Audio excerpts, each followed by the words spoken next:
Hello again, friends, and welcome to another fine edition of 151. My name is Adam, and I'm joined by a man who's seriously thinking about having a mustache tomorrow. Ladies and gentlemen, his name is Justin. Hey, buddy. Let me make some love to your ear holes. Okay, for those of you playing along at home, the reason for that intro tonight, Justin, he leaned back a little bit ago, and I was like, oh, it looked like he shaved his face into a mustache. Just like that, if you're watching the video on YouTube. Yeah. And he didn't. It just the light wasn't catching the beard right, and it looked. You have a fine mustache. I'm sorry, you do. Thank you. It's I'd love it to be a Tom Selleck, but it's not quite that powerful. But I think it's a good Burt Reynolds. One of my friends' moms used to compliment my luscious mustache back in the day. Nice. What was even better about that, the video and the audio didn't line up at all, so it was like, This is 151. As I said, my name is Adam. He is Justin. You can find us on Podbean, iTunes, Stitcher, and Google Play. And wait a minute, I did the intro wrong. You can find us on Podbean, iTunes, Stitcher, Google Play, and a whole bunch of other channels. Just look for 151 The Show. We're on Facebook, Twitter, and Instagram. See, I usually lead with that part. And I did not tonight, and it completely you're thrown this week because we have a new player possibly in the mix. Who? Verbal. Oh, yes. I'm not really sure how I feel about that. Okay, we'll get to that in just a second. Let me finish this off. If you missed any of the babbling we just did, you can find us at 151theshow.com or this station's website.com. Please like, follow, and share. We'd appreciate it as we try and make our way into 2021 with huge aspirations of being world famous and having world power or something like that. Anyways, okay. I thought you were going to say Hugh Jackman for a second. I'm like, oh, did Hugh finally return our calls? What if he did? Oh God, wouldn't that be awesome? Have you ever thought about having a legitimate famous friend? I have you. I'm not famous though. That would be strange. I've always felt like you and I could still manage to snag Jason Momoa if we had tasty tacos when he came to town sometime and just stood on the street corner, got him to hang out with us. I think we could still pull that off. Or how about Brandon Routh? Routh. I think it would help if you learn how to pronounce his name. Yeah. I think he's probably enough of a nerd we could pull that off. What's funny about it is for people that are wondering why we brought up those two people, they both have ties to Iowa, to a town called Newton, just south of Des Moines. At one point, the Newton soccer team had both Aquaman and Superman on it. Wasn't it Norwalk, not Newton? Oh, you're right. I'm sorry, Norwalk. They're both starts with N. It's on the south. I got the south side of Des Moines right. My bad. That's my bad. Yes, you did. Anyways, no, I talked to Brandon. He was in town for Comic-Con a few years ago. Yep. He's a good dude. He's a good Iowa boy. He's got to be. Do you watch The Rookie at all? No, I don't. I started to. Obviously, it's Nathan Fillion. That's my buddy. But I got to a point where I didn't have time to start a new TV show. One of them had to go. Okay. So it didn't work out right. It's a good show. I will put it this way. Brandon is on that show. Huge racist. Oh, nice. Nice. Aggressive or casual? Aggressive white cop racist in Los Angeles. Wow. And he just got busted for letting his partner down. So, he's a world-class in the show. Okay. World-class. All right. Anyways, but a nice guy in real life, as far as we know. He really was, and it was fun to talk to him. But God, was that the first Comic-Con that came through town? I think so. It was because we've had 2 or 3. 3, I think. Yeah, I don't 3. remember. I think it was probably the first one, but yeah, he was in, and we talked to him. We did a phone interview with him, and he was a real nice guy, just cool, down to earth. You guys, that first one, man, you guys had everybody on. Yeah, talked to Ernie Hudson. Yep. And we got Ernie to do. Okay, so Moose, who was on the show a few weeks ago, We did the morning show at a station that will go unnamed. But during Comic-Con, they sent everybody. The Green Power Ranger was in. Mm-hmm. Ernie Hudson was in. Kevin Sorbo, who I guess was in a little bit of trouble this week on Twitter. Oh, imagine that. Yeah. And God, who else? Frigno came in. I can't remember if we talked to if Frigno was in or if we just talked to him on the phone. I think you just talked to him on the phone. So it's so funny, and I need to talk to my friend Ryan about Famous Friends, because I'm fairly sure that he is like legit friends with Ferrigno, because my buddy Ryan works for Brownells and Lou's a big fan of those guys. So okay. I really honestly think they're like legit buddies now. That's awesome. I may be wrong, but we always used to have the thought about, the multiverse thing, that, there's an infinite number of universes with an infinite number of possibilities. Right. And in an infinite number of universes, I am married happily to Scarlett Johansson. Right. And I always thought it was funny that, in that theory, there could also be an infinite number of universes where she's stalking me and won't leave me alone. Right. Where everything else is the same except Scarlett Johansson is stalking me, which I'd be fine with. But by that logic, there's an infinite number of universes where I'm married to Ryan Reynolds. What's the problem? There ain't one. I was going to say, we could go down this road all day, but... he's dreamy. I like how we were going to talk about the one place that picked up our podcast on the RSS feed, and we went into the realm of celebrity friends and you sleeping with Ryan Reynolds. I didn't say we were sleeping together. I just said we were married. Well, why wouldn't you be sleeping with him? Well, because I suppose possibly in that infinite multiverse of universes, I'm into dudes. In this one, I'm not. I'm just saying that, if I didn't have my wife and I had to be married, I think I could do worse. There's an infinite number of universes where you're tongue punching his fart box. Yeah. But then there's an infinite those number wrinkly Deadpool balls. And then there's an infinite number of universes where me and you are. The multiverse is not true. Just stop. It is not true, and there is one universe, and this is it. This is as good as it gets. So those verbal guys. Yeah, those verbal guys. Hold on, let me reset here. This is 151 The Show. My name is Adam. He is Justin. You can find us on Podbean, iTunes, Stitcher, Google Play, YouTube, and a whole bunch of other channels. We're on Facebook, Twitter, and Instagram, all at 151 The Show. And if you miss any of that, 151theshow.com or this station's website.com. So for those of you in the podcast world, maybe you get these messages as well. But our channel has been picked up by some different, there's Spotify, there's Stitcher, there's TuneIn are some of the big ones. A few months ago, Caster somehow picked us up. Luminary, I believe, is one of them. And then this week there was a message for us from Verbal, I think is what it's called. And I actually tweeted out, I'm like, so looks like we got picked up by these guys. No idea how it happened, but they actually wrote back and said, hey there, your podcast was added to our platform via your public RSS feed. Okay, which is fine. I get it. If you claim this station with your email address associated with the RSS feed, we are monetizing in the second quarter. Otherwise, let me know, and I'll personally have the content removed.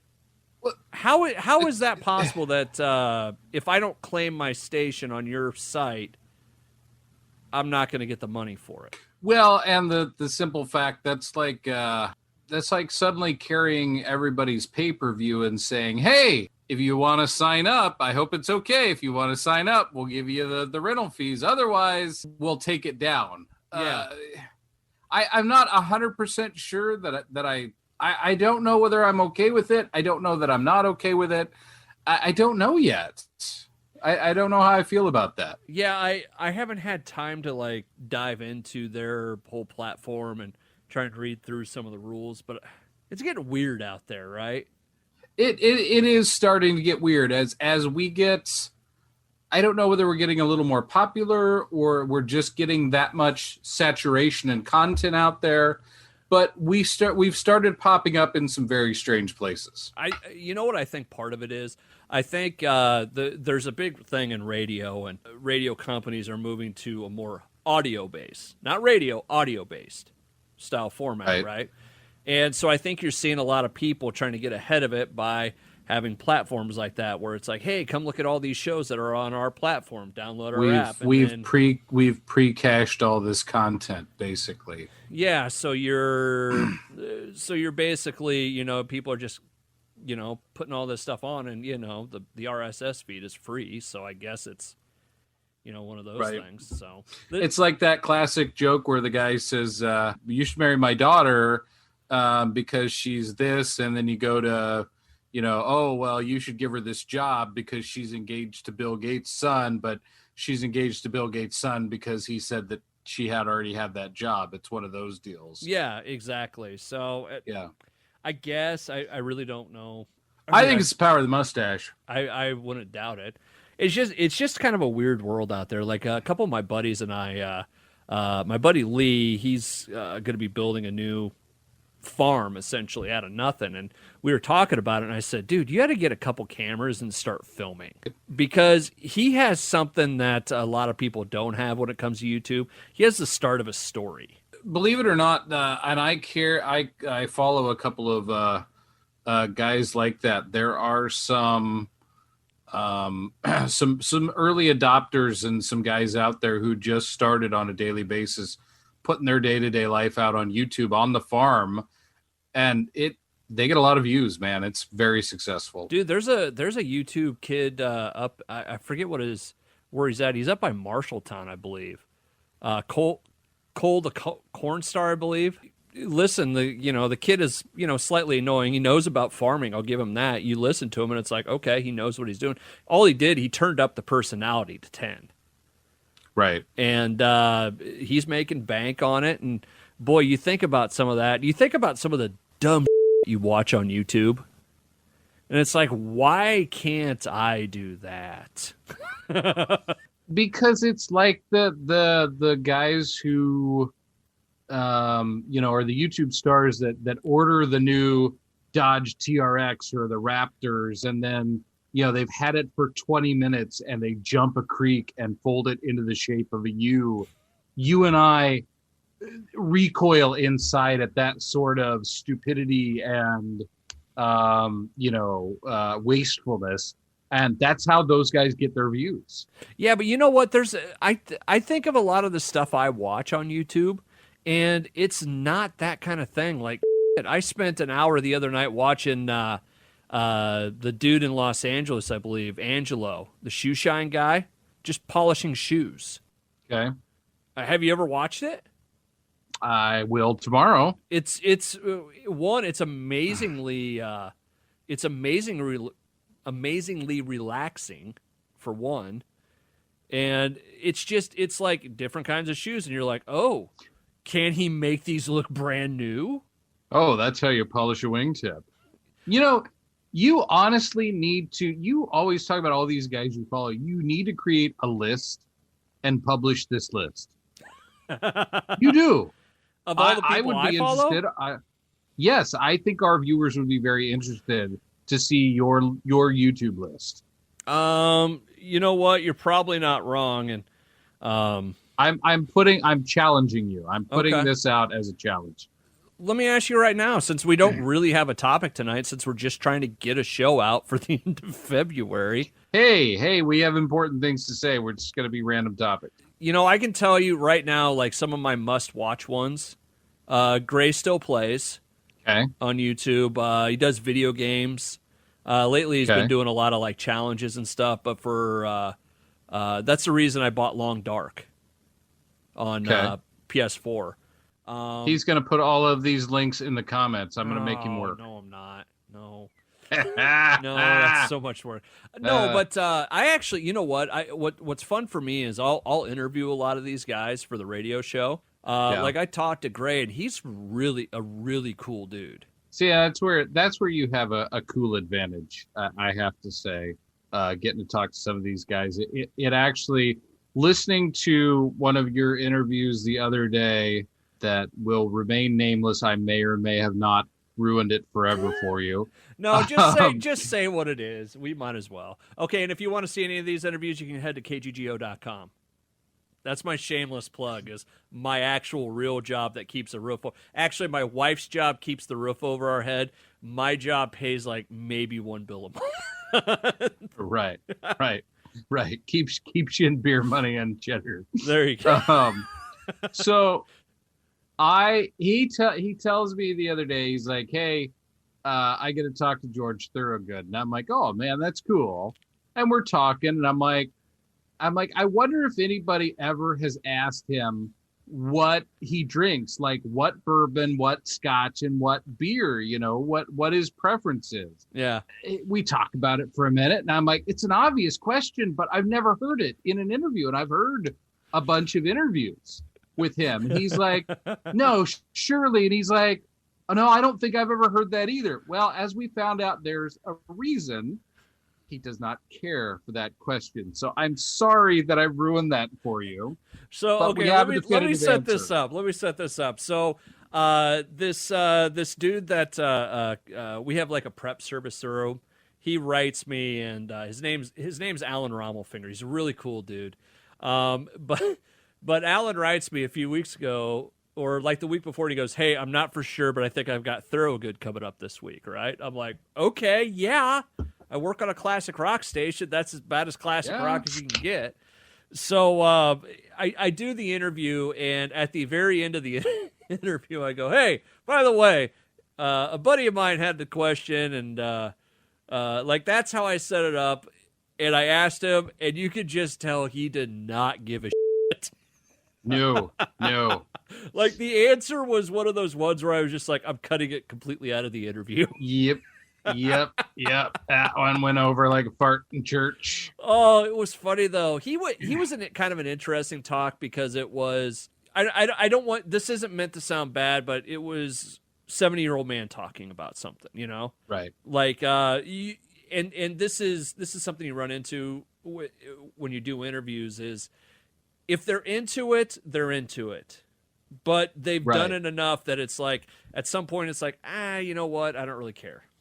And that's not, and believe me, that's not saying George Thorogood was a bad interview or I wouldn't talk to him again or anything like that. It's just the way it is. I'm still captivated every time you tell me you talk to Matt Nelson. Those are just awesome. I have this really weird relationship with Matt Nelson from the band Nelson. And I've talked to him like 3 or 4 times since I started doing afternoons at GGO.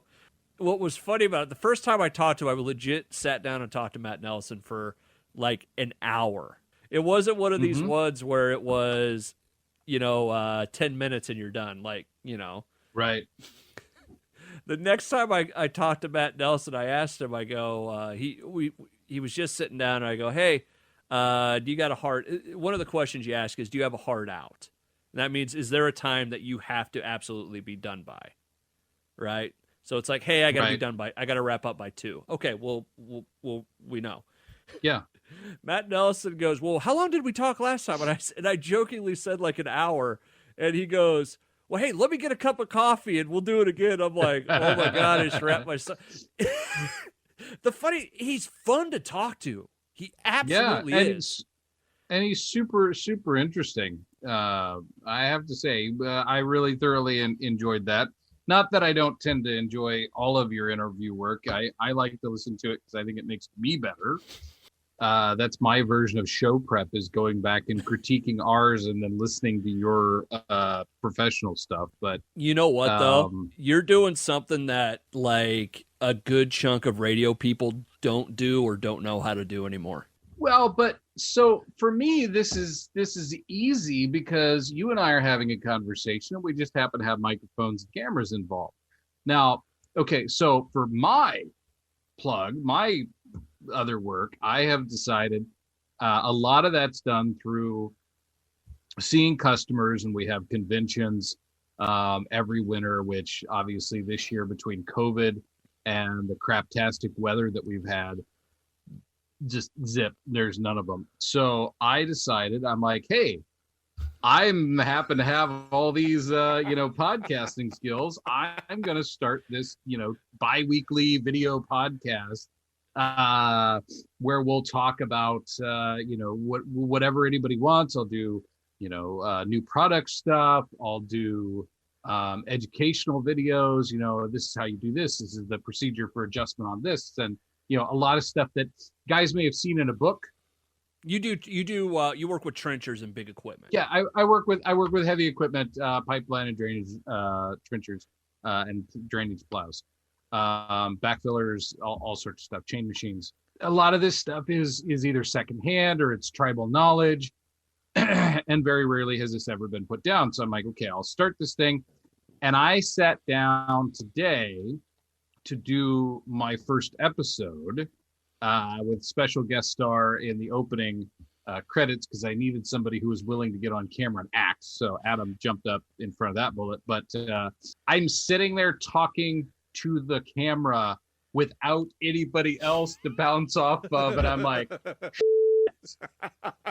I have to keep all this running. I have to keep track of where I was. I can't repeat myself. I suddenly became aware of how often I say the word I kept halfway through. I'm like, don't say,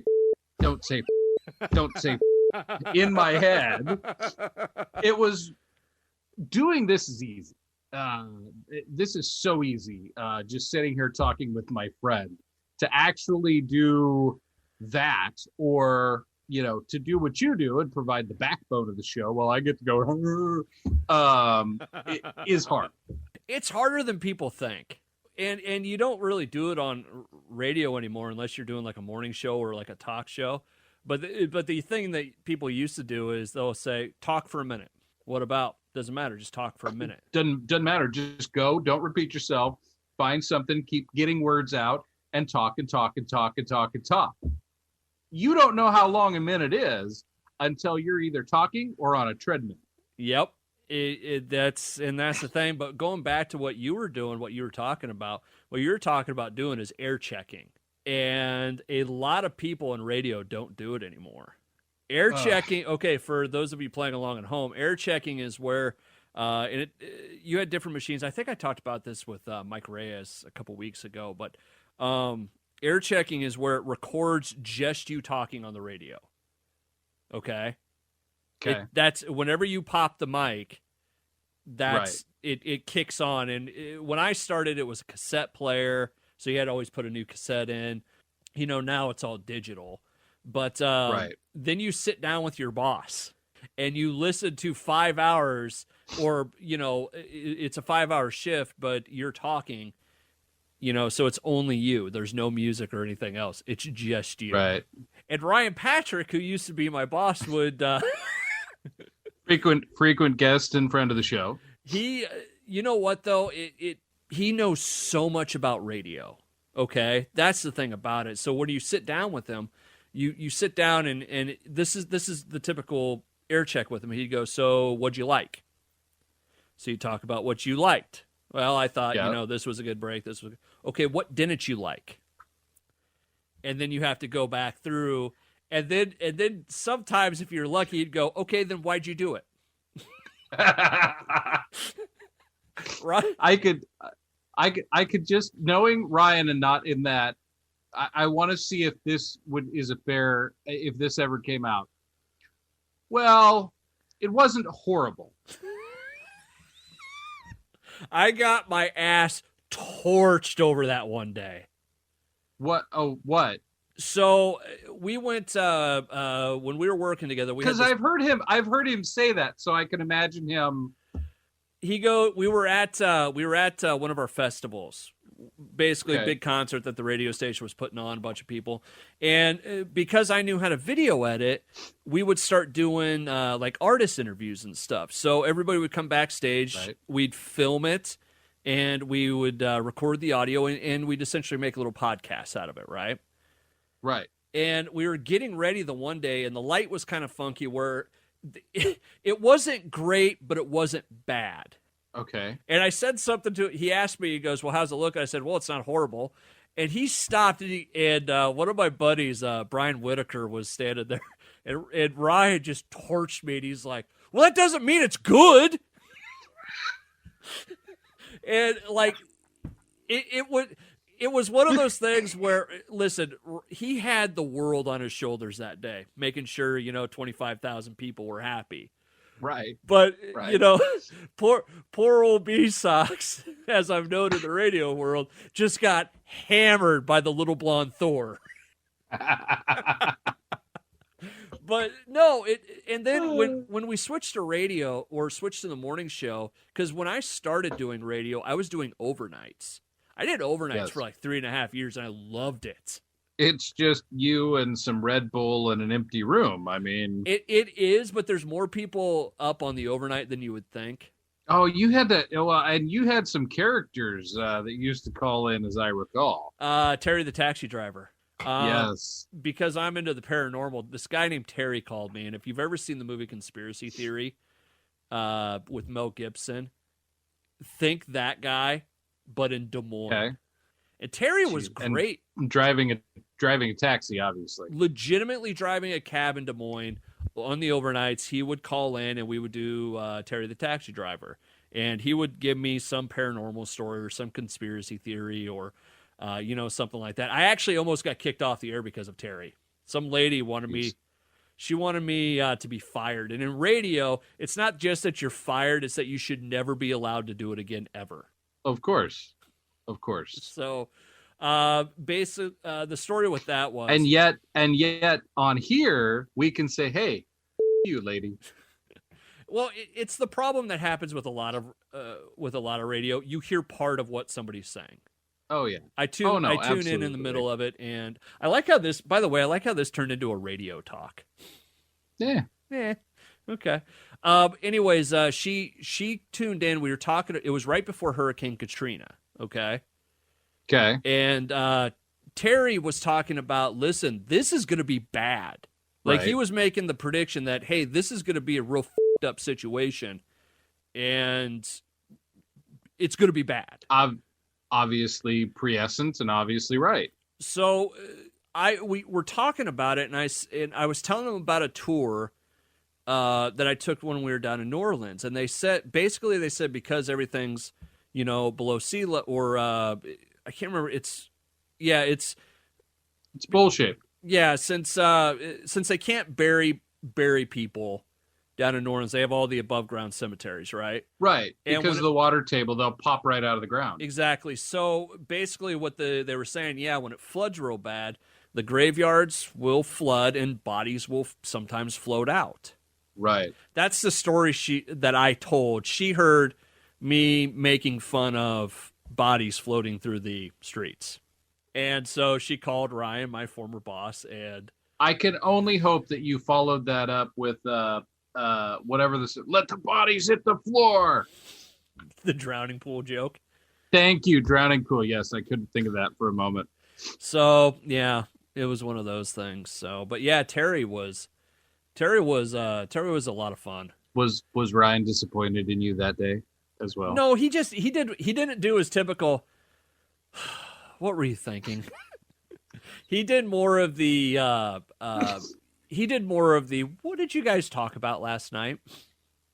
And I told him, and he said, then he told me the story that someone got a hold of him that said that I should never be on the radio again and that sort of thing. But now, as a father, I can just imagining him having these conversations with his children as they get over. So, what were we thinking? Yeah, but you know what made Ryan a good boss, and I don't want to hear anything about being good. I just want to make fun of him. No, but that was you'll like this because Ryan was very good at making you explain why you were the idiot so that you got better. Right. Right. So that's where you got it from. Okay. You've made me so much better. No, listen, everything. Ryan was a very good teacher in the world of radio. He really was, and I talked to him. What's funny, since he had to pull the trigger on me the one day, we've actually become better friends. Oh, I think so. And I talk to him about nearly every damn day, to be honest with you. But that's a mark of a good boss, you know? That's right. And an even better friend. Yeah. Good job, Ryan Patrick. But I mean, you think about the best bosses you ever had in your life. Okay, apparently not. Have you never had a good boss? I've only got like one that I really didn't like. I mean, my boss now, Chad, he's a good dude. My GM is a good guy. Ryan was awesome. Mike at the what's it called? The bike shop, he was great. Okay, so but you also have to remember, I'm an odd case in the fact that I entered the workforce after I got out of college. I had a few odd jobs, none of which were that remarkable. Yeah. I had one particularly good boss that I started when I was at about 24, 25, 24. I stayed there for a while because of him. A guy named John. He was fantastic. The overall work environment was not good, but he was a highlight.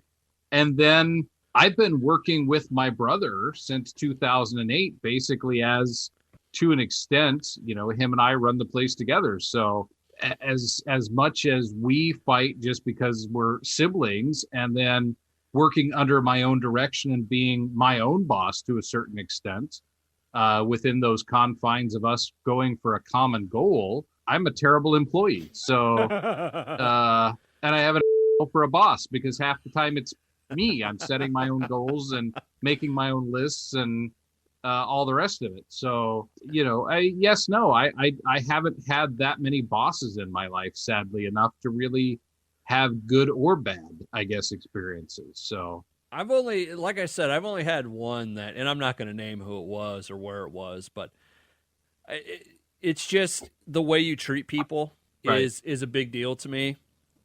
And when you treat people like, you know what? I don't really want to be loyal to you. Oh, no, certainly. I'm sorry. I'm just thinking about you politically walking around the whole boss thing. Well, it's just like I said, since 2008, I don't even know really how you quantify that relationship to a certain extent, because for half that time, one of us wasn't in the building with each other, and the other half, a couple weeks ago, I made a joke. He said, "You're fired." I said, "Thank God it's over." And he said, "No, I take it back." It's one of those deals. So, I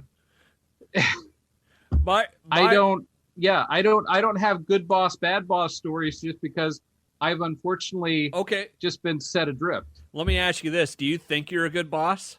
Ooh, the thinker. Because I can tell you this. I've only, in my time in radio, there's only been few times where I've ever been given any sort of power, and it's been mostly like in the interim. A couple of the kids I was working with, my whole thing was like, they try and tell me how they were going to get their assignments done or the stuff I told them, and I'm like, I don't care. As long as it gets done, I don't care how you do it. I am a wonderful boss for a certain type of person. For other personality types, I'm not that great. If you are a person who can get from A to B, and my guidance is, how we're going to do it, what we're going to do, to plan, that sort of thing, then yes. If you don't make me tell you how to be a grown-up, don't make me have to tell you and explain the importance of showing up on time every day. Don't make me be the person who coaches you through the basic skills of performing as a functioning human adult that the rest of us have to do every day. As long as you are at this level or above, in that, I think I'm good. And sadly enough, I'm going to have people that work in my organization watch this after we get done, because I know a couple of them do. They're going to be like, that motherfucker. right? And I'm not even going to play this that diplomatically because of that, but I think they know that to be true as well. If you are a person who needs a certain style of personality or a certain You're not there to you might handhold. have a different you might have a different feeling about me as a boss. See, that's what it always comes down to me. Like, it's always one of those things. It's like, at some point you have to do your job. That's the big Right. thing. And I'm very lucky that in my and especially in the last year as I've moved into more sales and marketing, the day-to-day stuff, I've got less of that on my plate all the time. I'll tell you what, honestly, at this point, if I'm in a situation where you've done something egregiously enough that I see it and I instantly have to go into that mode, it's not good.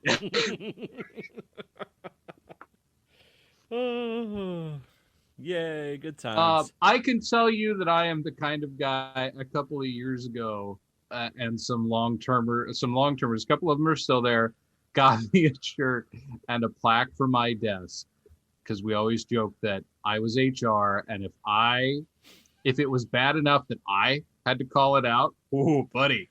But they got me a plaque that said, "In charge of you fucking fucks," and then they got me the T-shirt to go with it, that I can't wear because my Savannah could read. Yeah. So I can't ever wear it out. I could never wear it out in public, and now I can't even wear it around the house.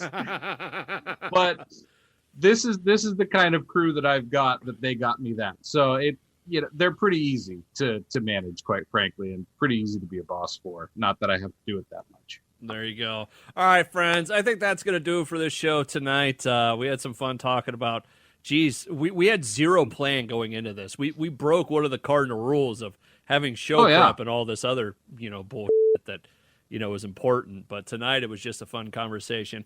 This is 151 The Show. My name is Adam. He is Justin. You can find us on Facebook, Twitter, and Instagram, all at 151 The Show. Please like, follow, share, subscribe, do all that cool stuff on Podbean, iTunes, Stitcher. We're on Spotify, whatever Google Play is calling it now. Whatever, I think it's Apple Podcasting. They've all got names, and they're changing them, and it's hard to keep track of. Anyways, 151theshow.com or this station's website.com for all of that. We can't end without a shameless plug. Cue the music. Oh, that's great. Well, I found out that when we record these at night, that when I was shouting "cue the music," I was waking up Savannah, because I'm in Studio West downstairs, and her room is 12 feet up and to the left, and if I shout loud enough down here to really do it, it goes right up the vent, right upstairs. So Gotcha. This is the portion of the show where we shamelessly plug something. It doesn't matter what it is. It could be a food, it could be a place, it could be a restaurant, it could be a shopping mall, it could be a radio station, kggo.com. I love it. Last week I did a majority of this. What do you got? Do you have something this week, Justin? Did I just put you on the spot because we didn't prep for this at all? Yeah, I was given a nice pause there so that we could cut that, and I could think for a second. And how about instead we do a fast forward montage? Okay. This is where we need the gorilla and like the Benny Hill music. Right. Okay, so shameless plug wise, last time we were on, we shamelessly plugged Ben's Burgers, which I think he openly challenged you to come try the 12 stack burger they've got. Well, see, here's the thing. That man's work is never done. And shameless plug is not just all about Ben's Burgers here in Ankeny, Iowa. You can find out more about them on Facebook.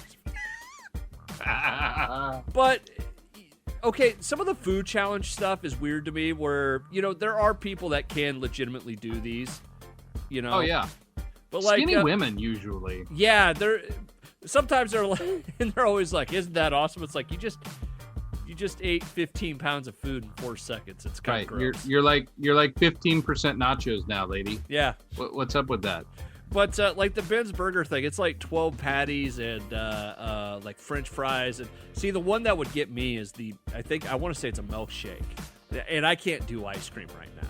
I haven't been able to do ice cream since I got food poisoning from a different restaurant here in town. See, and I haven't been able to do ice cream since I got diabetes, Ben. Come on. Can you make this ADA compliant for me? Come on, seriously. Oh, I didn't even think about that. Yeah, you want to kill Justin. That's cool, Ben. Right. Yeah, whatever. I like how we're talking about Ben as if he is a literal friend of the show and I've never met the man. Right. Or whoever's in charge of Ben's Burgers. Anyways. Right. Another guy jockeying to take me out and get this position. Possibly. What if there's not really a Ben? What if Ben is just for promotional purposes? You got some explaining to do, Ben. Do you have anything to shamelessly plug? I'd like to shamelessly plug Lowe's this week, which is a bit out of departure for us. It's a big box store. I will give you that. But there's a couple things. Number one, I've recently had a string of home maintenance mishaps. Okay. My dishwasher died.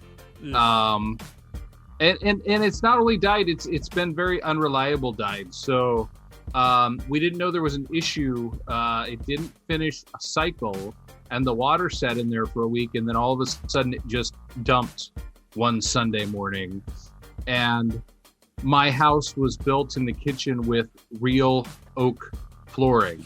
Okay. Very nice, very expensive, very susceptible to water damage. So now I have like blowed up boards and whatnot. So we went to Lowe's, the wife and I, on Valentine's Day. That was Sheena and my romantic trip in without the kids. They were very, very helpful. They were very knowledgeable. And Lowe's has a history of hiring veterans, and they're a dog-friendly store, and both of those very near and dear to my heart. So Lowe's, it was awesome. They were very helpful. We're going to get a new floor and a new dishwasher and get everything taken care of. So thanks, Lowe's. I might have to talk to them. I think our garbage disposal is on the edge of dying. Yep. And like I told Seth, I'm like, I'm not even going to try. Just call somebody. I'm not. Right. I don't trust myself with the home repairs to mess with the garbage disposal. So just. You know what? They're honestly, they're not that bad. I will tell you. When I did our sink and our garbage disposal and everything, I will pay you to come over and do it. I'll do it for free, buddy. I don't want to do it. That's one of those things. I've gotten to the age where I know what my limitations are. Right. And you know what? I don't need to try and prove to myself that I can put in a garbage disposal. I can be a smart enough human being to go, you know what? I'm just going to have someone do it for me. There you go. Maybe that's a bad attitude to have, but you know what? If it works, I don't give a shit.